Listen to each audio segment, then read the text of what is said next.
Los medios occidentales mienten, tergiversan y manipulan, o en el mejor de los casos ocultan la información más relevante. Así que aquí estamos nosotros, un día más, con esta nueva entrega de Desmintiendo la propaganda occidental.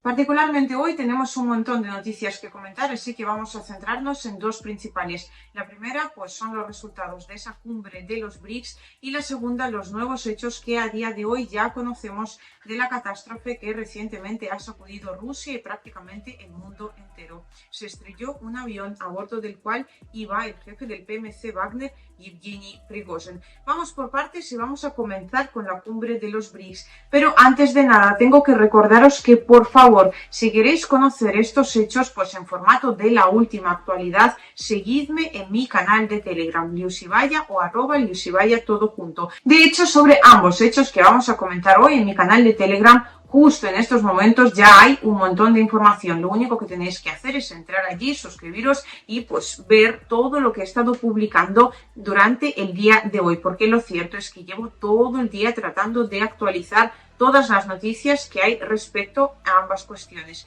Os recuerdo, Liusivaya o @Liusivaya todo junto, como el resto de mis redes sociales. Y dicho esto, por fin tenemos los primeros resultados de la cumbre de los BRICS. La adhesión, que será efectiva el día 1 de enero del año 2024, de nada más y nada menos que 6 países. Es decir, lo que antes conocíamos como el bloque BRICS, ahora se convierte en el BRICS+.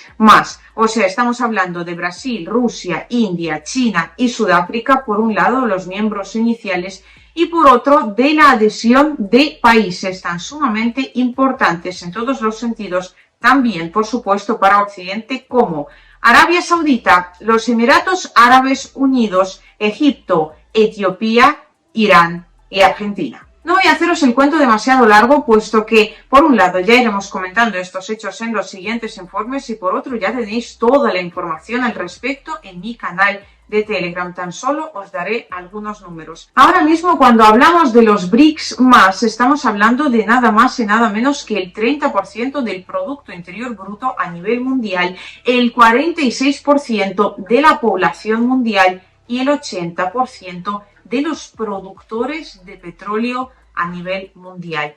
Ahí es nada, y es precisamente esa la respuesta más adecuada a esos titulares que los medios occidentales publicaron sobre el supuesto y absoluto, rotundo, fracaso de la cumbre de los BRICS. Si esto es un fracaso, que baje Dios se lo vea, porque lo cierto es que ahora mismo ese nuevo orden mundial multipolar se hace más factible imposible. O sea, está creciendo, está estableciéndose a pasos agigantados. Y esto también responde muy bien a la tan manida retórica occidental, por supuesto, también difundida en masa por los medios occidentales, de que Rusia se estaba quedando completamente sola y aislada. Simplemente repasar los números.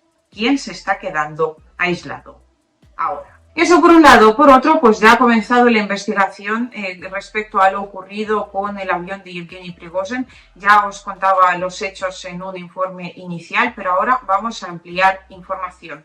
Si antes hablábamos de una multitud de hipótesis que obviamente siguen sobre la mesa, ahora la hipótesis más viable está relacionada con los explosivos. Un atentado con explosivos, para ser exactos, que habrían sido introducidos en la parte del tren de aterrizaje del avión. Y es que, según los datos que manejamos a día de hoy, el avión de Yevgeny Prigozhin subió hasta unos 9 kilómetros de altura. Después siguió brevemente el vuelo y empezó tras una explosión, supuestamente, ¿no? Porque son datos que todavía están por confirmar de forma definitiva conforme vaya avanzando la investigación, y obviamente aquí, sobre todo en mi canal de Telegram, informaremos sobre estos hechos. Pues bien, 9 kilómetros de altura, y a partir de ahí se produce una explosión y el avión empieza a caer en picado hasta colisionar con la tierra en la región rusa de Tver. Ya han sido encontrados los 10 cuerpos, tanto los 3 miembros de la tripulación como también los 7 pasajeros que iban a bordo. En principio, los cuerpos de Yevgeny Prigozhin y Dmitry Utkin ya han sido reconocidos, pero faltan muchas confirmaciones por parte de las autoridades de Rusia. Y teniendo en cuenta que esta hipótesis del atentado, digamos que desplaza por completo una de las hipótesis que tenían inicialmente respecto a un trabajo erróneo de la defensa aérea de Rusia, que a todo esto, un hecho que enseguida vamos a desarrollar, pero yo en un inicio no lo pensé, pero ahora es un hecho sumamente extraño que haya un vídeo, ¿no?, de una persona que haya estado grabando el cielo justo en la región rusa de Tver, así sin más, y de repente vio cómo estaba cayendo en picado un avión, puesto que fueron precisamente estos vídeos mayoritariamente, además, difundidos por las fuentes pro-occidentales o pro-ucranianas, o sobre todo fuentes occidental-ucranianas, ¿no?, con guión, que se intenten pasar por fuentes rusas. Conocemos estos canales de sobra y son precisamente ellos los que se han encargado de intentar difundir esta versión de que se trataba de un erróneo trabajo de la defensa aérea de Rusia. Erróneo trabajo, entre comillas. Y bueno, pues inicialmente esta hipótesis era casi que la principal, y ahora pues parece que, teniendo en cuenta que una de las partes del avión pues voló a unos kilómetros del resto de los restos, valga la redundancia, del mismo, pues la hipótesis de la explosión se hace muchísimo más viable. Pero claro, a partir de aquí surgen un montón de preguntas. Preguntas y también hechos muy interesantes que comentar. Vamos a comenzar por lo bueno, por la parte más bonita, por así decirlo. Y es que, por un lado, recordemos que el día 24 de junio, ¿no?, ese día de la marcha del PMC Wagner de Rostov a Moscú, que al final pues terminó mediante la mediación del presidente de Bielorrusia, Alexander Lukashenko, y pues tras precisamente esa marcha el PMC Wagner se mudó a Bielorrusia y ahora estamos donde estamos. Pues entonces el día 24 de junio, la noche del 24 de junio, en Rostov del Don, la gente despedía así a Yevgeny Prigozhin.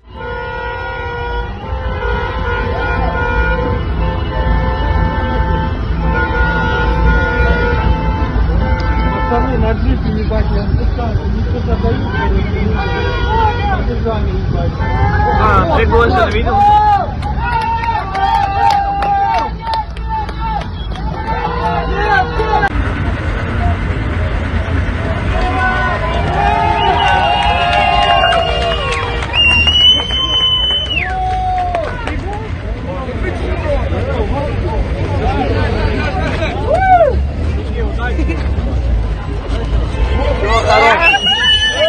Девочка!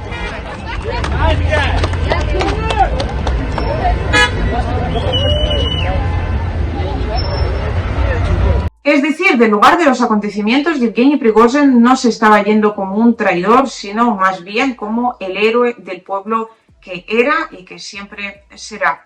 Y para demostrarlo, la población, los ciudadanos rusos de a pie, han estado improvisando una especie de monumentos en sus respectivas ciudades. En primer lugar, en la ciudad de San Petersburgo, donde se encuentra el Wagner Center, que ayer, de hecho, pues puso como una especie de 2 cruces blancas en sus fachadas. La gente ha ido llevando flores y emblemas del PMC Wagner.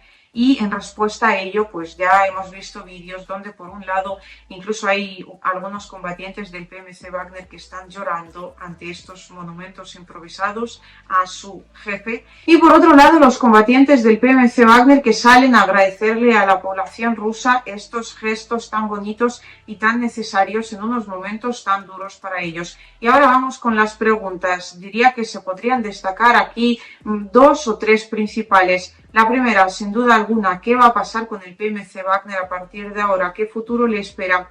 Y en segundo lugar, ¿a quién pudiera beneficiarle o quién podría estar detrás de la muerte de Yevgeny Prigozhin? Y en tercer lugar, ¿cómo esto podría afectar y si afectará o no a la sociedad rusa? Vamos por partes. Antes de nada, recordemos que después de los hechos del 24 de junio, muchos ya dieron al PMC Wagner por absolutamente perdido, cancelado y cerrado. y sin embargo no sucedió nada de eso, sino casi que todo lo contrario, puesto que ahora en Polonia están muchísimo más preocupados que antes, en Polonia y en Occidente en general, por la presencia del PMC Wagner en Bielorrusia.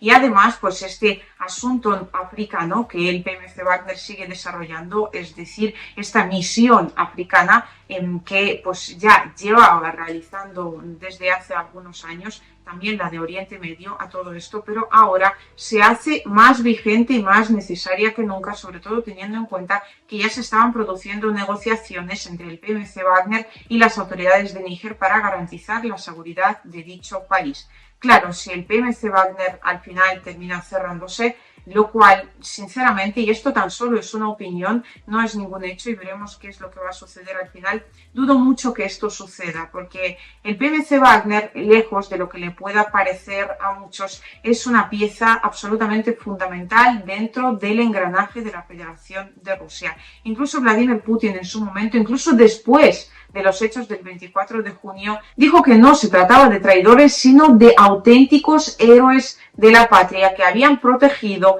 y protegían a su país cuando más lo necesitó, necesitaba y necesita.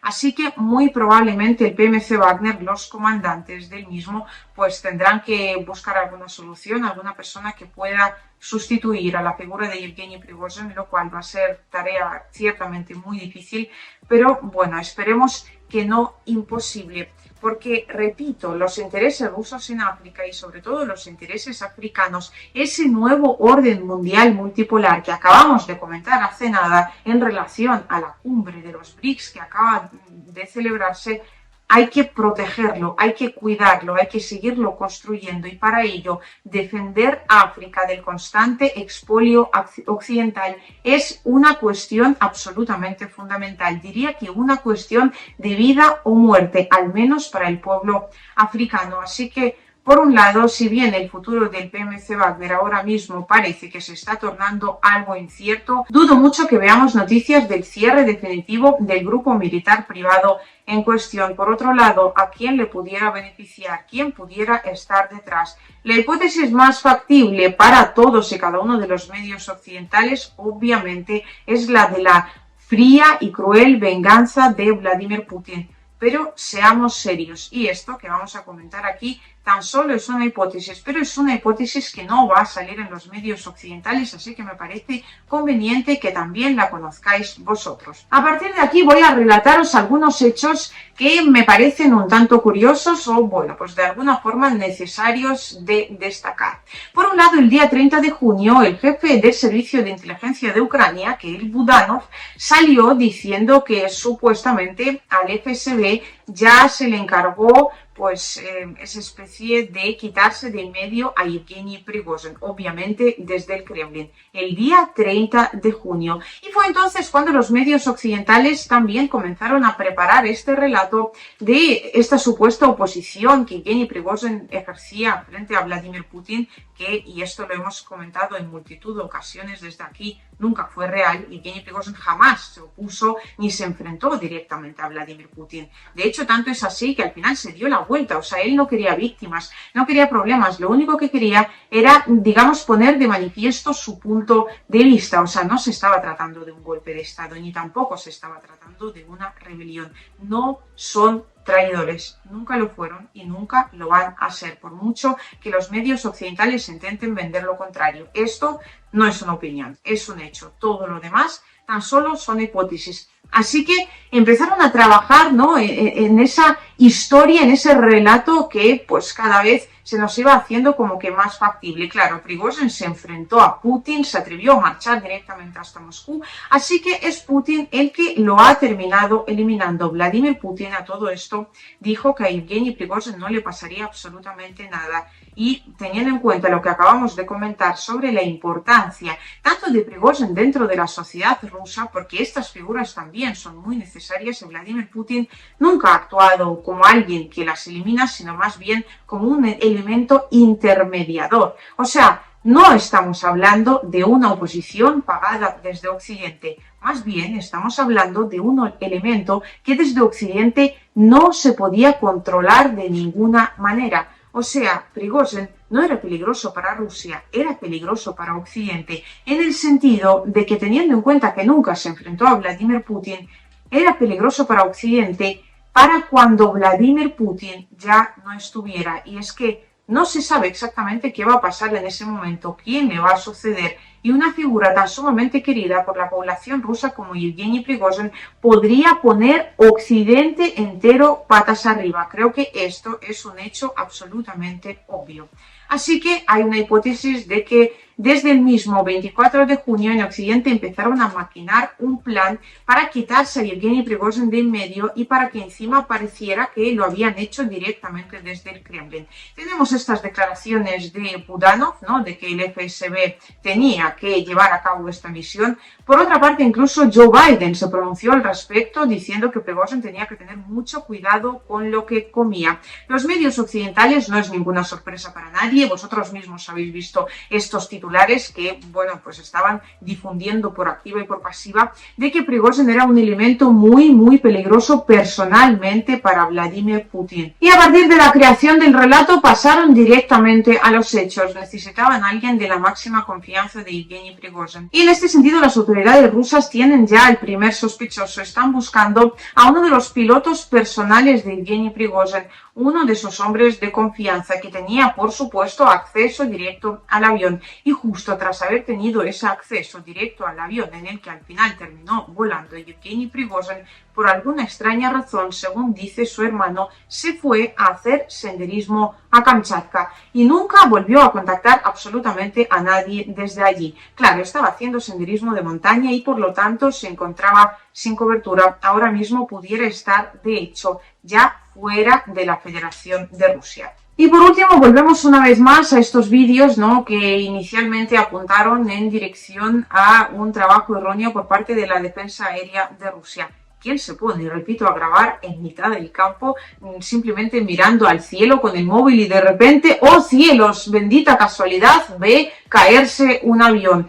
No sé, son realmente extraños esos vídeos que aparecieron prácticamente al momento del que sucedieran los hechos, vamos, como si alguien estuviera esperando, teléfono en mano, que esto efectivamente ocurriera para después pasar a difundir los vídeos en cuestión con su versión de los hechos. O sea, ha sido la defensa aérea rusa, por lo tanto ha sido el Ministerio de Defensa de Rusia, han utilizado este relato de la rivalidad que había entre el Ministerio de Defensa de Rusia y Yevgeny Prigozhin, pues allí han metido a no sé cuántos generales más. Bueno, pues ha montado como un relato mezclando churras con merinas, pero al final pues les ha quedado bastante apañado y no descarto para nada que la gran mayoría de la población, por supuesto occidental, o sea, por descontado la occidental, pero también incluso la rusa, pudiera creerse esta versión de los hechos.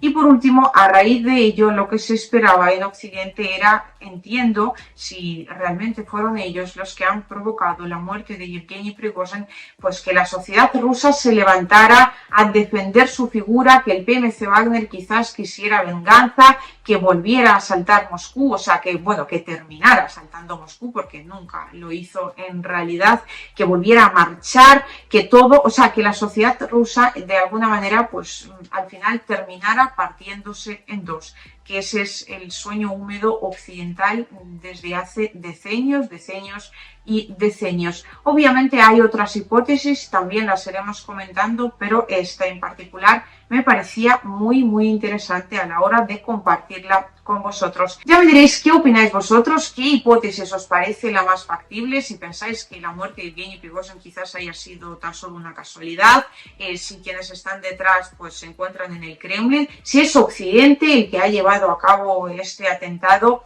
o si incluso os parece que Yevgeny Prigozhin todavía pudiera estar vivo y que por lo tanto quizás aún tengamos noticias de él. No sabemos si dentro de unos meses o más bien dentro de unos años.